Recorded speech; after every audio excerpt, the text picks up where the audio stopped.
Every artist's dreams are blowing up, but nobody really talks about how much that costs. I mean, some tell you that you can get there through just your phone and consistency, while others would tell you that it takes millions to make it successfully as an artist. So what's the truth? Let's break it down in this video. But before we get into all that, if you look below this video, you should see a join button. Yes, we have launched our NLN Backstage Pass, our membership space. And over there, we're gonna be dropping exclusive content, extended cuts of vlogs and videos and interviews that we do. And we're gonna have community only live streams so that you guys can get some feedback on your career from us. So once again, if that's something that you're interested in, you should see a link below this video, or like a join button or something. And if it's not something that you're interested in, then like this video, share it with an artist that needs a little bit of gain today, hit that subscribe button, and let's get back into the video. Now, once again, today we're gonna be looking at the real cost it takes to become a successful artist. We're gonna hear directly from artists and executives who've lived this world and navigated it. And at the end of this video, I'm gonna give you 3 tips that you can take away to use to navigate your own career. So let's start with the indie grind. I'm gonna play you guys a video of an artist who spent multiple tens of thousands of dollars across his career and feels like he hasn't really seen much in return. Check this out. Just withdrew my streaming revenue for the first time ever since being on streaming platforms since 2019. So for 6 years, I've been getting streams. I probably dropped about 8 or 9 projects. Invested well over $30,000 into my music career via promo, studio, equipment, videos, collabs, travel, all that. About, when I do the math, about well over 30K. How much money have I earned in those 6 years of streams? Drum roll, please. $199.39. Crazy. Now, to be real, this is the reality for most independent artists. The costs start to add up. I mean, we're talking about studio time, mixing, engineering, buying your beats, your marketing, paying for your cover art. And 60,000 might sound extreme, but spread out across what, 5 years, that's like $1,000 a month, right? And so if you really think about it, that's like investing the salary of a part-time job into something that doesn't really have any type of guarantee of return. I want you guys to check out this clip from the industry veteran, Wendy Day. She's someone that's been around for a long time and has helped break countless artists. And let's get her perspective on what it costs to help break an artist. This is a really expensive, it takes millions of dollars to break an artist. And even me, like I'm 29 years into this, and dude, I can't do this without a budget of at least $150,000. $150,000 to break a rapper. That's not even pop or R&B. That's rap, which is cheaper to work. Can you break down where that 150 goes? Absolutely. It goes to marketing and promotion. It goes to shooting videos, behind the scenes content. It goes to Google ads. It goes to getting on playlists. It goes to everything you can imagine. And then on top of that, you've got the expense of recording. So you've got to record, you've got to buy your tracks. You can't lease them if you're trying to do this like professionally. For real. Yeah, you've got to own the rights to the track, not take their publishing, but you've got to own the ability to use that song from the producer. He's still going to own his publishing. You're going to own your publishing, but you've got to do a contractual agreement where you have the rights to that beat and no one else does. That's it right. has to be exclusive if you're going to put money into it. You've got to have trademarks. You've got to have all sorts of contracts. You know, you've got, if you have a feature from somebody, you got to have that cleared by their label and a contract with both parties. Right. If you have samples, you got to clear the samples. So there's a lot of money that goes into this. And if you're a smart boo at home figuring out how to do this, make a list of all the ways that you're going to market and promote your music and just price it out. And that's your minimum budget, because you're going to have to do more than what you think you're going to do. That's right. So it's going to definitely cost you more, maybe even double of what you think it's going to cost. But you've got to figure out, okay, now that I know what it's going to cost, where am I going to get that money? Where's that money going to come from? Yeah. Because so many artists start this and then they fail, and very sadly they think, I don't have the talent for this. And it's not that they don't have the talent, it's that they didn't have the money or the work ethic, the drive. Ooh. So already we can see the difference. She's talking about hundreds of thousands of dollars, if not millions. And a lot of times that's what artists see as the difference as when labels step in, right? I mean, labels are pretty much paying for entire teams and entire departments. Your PR, your playlisting, your radio, your marketing, your influencer campaigns, your video budgets. And the reality is that a label doesn't just want their artists buzzing online. They want them to be plastered everywhere.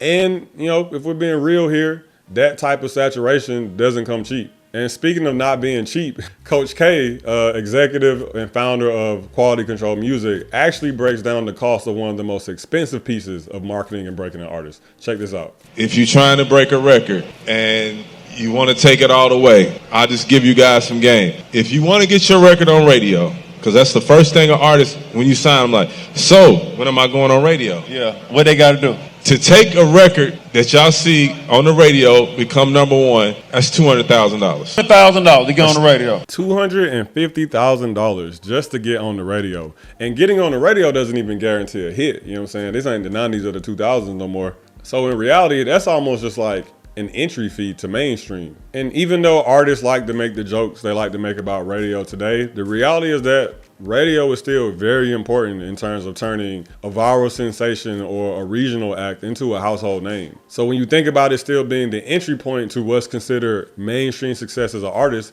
that's a huge entry fee and huge gatekeeping cost. But I can hear some of you now, but Corey, what about the exceptions? What about the artists that blew up and they didn't need millions of dollars or thousands of dollars? I want you guys to check this clip out right here. I'm saying that to say he didn't have to spend money on Wham. He spent money on Wham just so he can have leverage to take a certain part of the cake and say, I spent money. He didn't have, I'm my businessman. I'm telling you, bro. Man to man. I tell P to his face, just man to man. No problem with you, I just tell you man to man, face to face. You didn't have to spend no money on Wham. I spent a lot of money on Gunna because it took a few years to blow. I put that nigga on song. Me, Travis Scott, and Gucci, all type of shit. Gucci them on the phone like, who the hell is brother? I'm like, they're my new artist. I'm goddamn. Travis Scott, these folk don't know who this nigga is. They don't know him. Like, I put a lot of push behind it. It took him 4-5 years to blow. Wham blew first year rapping. How did you spend any money on with Wham before he made music? I paid for Wham first studio session, not no fucking P. I paid for that. I paid for his first song. I did the first feature with him. Me. When he was just a regular young street nigga gambling.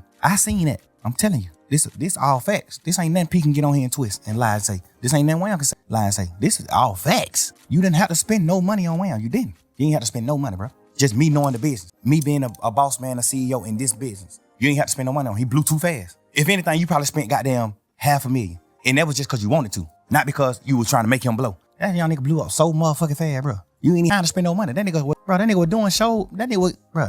Nigga, I've been rapping since 2006, self. Little boy. I blew up 2015. We spent a lot of this shit trying to blow. Wham blew up first year rapping. At what point could you spend money? How?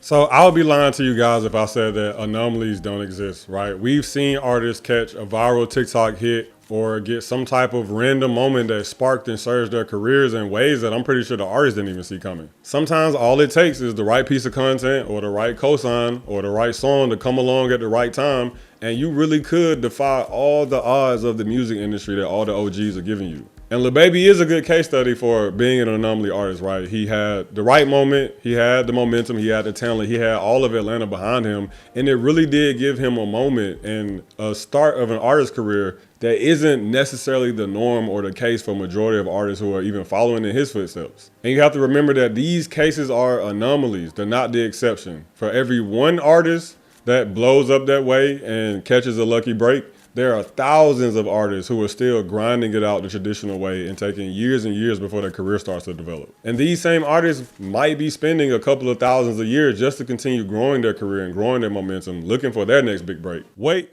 quick pause, because a lot of you have been asking, how can I work with you guys one-on-one? And yes, we can run almost any type of marketing campaign at this point, but honestly, we prefer working with clients from a consulting standpoint because we actually get a chance to deep dive into their music. We can work on their brand, we can work on their content strategy, we can tie it all together into a marketing campaign. Basically, we can give you a blueprint on how to grow, monetize, and win. So if you're an artist that's serious about getting their branding together, their content strategies together, their marketing together, then apply for a call with our country brand agency arm using the link in the description below. Serious inquiries only, please guys. So if this sounds like something you need, once again, hit that link in the description. And if not, we still love you anyway. All right, guys, commercial break over. Let's get back to the video. As a matter of fact, a lot of artists even question if artists like a Lil Baby or any mainstream act could even hold that type of momentum if they were an indie artist. As a matter of fact, check this video out right here. Drake, Raw Wave, them niggas was independent, bro. They wouldn't be making it if they was indie though. as an independent, the marketing dollars that went into them that allowed them to make that is what's created that swell. And that's what niggas, Drake wouldn't be Drake if he was indie. That's multi-millions of marketing budget that went into that nigga. Same to with make Lil him Baby. that. You see a lot of artists that be like, they pop their indie shit, but it's like after they leave major situations, and it's like if you don't spend the same, that shit completely changed. That marketing is completely different, but they can now stand on their own, but it's still dramatically different. And that's why a lot of people don't fully understand or comprehend when they like, yeah, I could be indie because you successful. And it's like, nah, nigga, I spend 6 figures a month to market and advertise and shit. Still got to treat this shit like a major motion. So what can you take from this? Number one, set your definition of success. Does success to you look like being a household name where every grandma, grandkid, and auntie knows your name? Or are you cool with a more quaint career where you have 1,000 or 2,000 fans and you're able to live off of your art? And I want you guys to really sit down and think about that, because if you're always moving off of what other people define as success, especially in the music industry, yeah, bro, good luck. You ain't never gonna be happy. Number two is to understand that the game comes with trade-offs. For most of your career as an artist, you're gonna be paying for things either through time, through actual money, or really both. Because the reality is that the game isn't free. But if you can set your expectations to match your definition of success and your career goals, it does make it much easier to stick the game out and continue pushing forward. And number three is don't get fooled and don't get caught up by anomalies. Study them, pay attention to them, listen to their music even, but by no means should you be looking at them as the blueprint for success. Remember, we want to build our trajectory around realistic expectations. So if you do get a moment and you do get to be an anomaly artist, great. You know what I'm saying? Take that and run with it. But if you never get to become one of those artists, then you can still make sure that you're hitting major milestones and actually growing your career. Because at the end of the day, there's no real fixed price tag on success. But knowing the ranges can save you years of guessing and wondering if you're just spinning your wheels. So artists, I'm curious, what does blowing up look like for you? And how much do you think it'll cost to get you there? Drop your answer in the comment section below. And other than that, hit that like button, share, subscribe, think about joining that community space. And I'll see you guys in the next video. Peace.